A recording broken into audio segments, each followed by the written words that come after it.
खुदा के वास्ते ट्रेडिंग में पैसा बर्बाद ना करो। हमारी 100% win XNG USD trading strategy पे अमल कर लो, प्रॉफिट में आ जाओगे।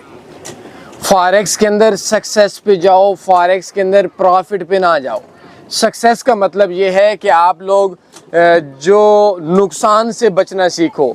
दो चीज़ें, एक मिसाल मैं अक्सर लोगों को दिया करता हूँ कि एक बंदा है वो $500 से एक दिन में $1,00,000 बनाकर एक महीने के बाद ज़ीरो कर देता है, और एक बंदा है वो $500 से साल के अंदर 100 कमाकर साल के बाद 600 होता है। अब बताओ ज़्यादा कमाने वाला कामयाब या कम कमाने वाला लेकिन टोटल में नुकसान से ना बचने वाला कामयाब?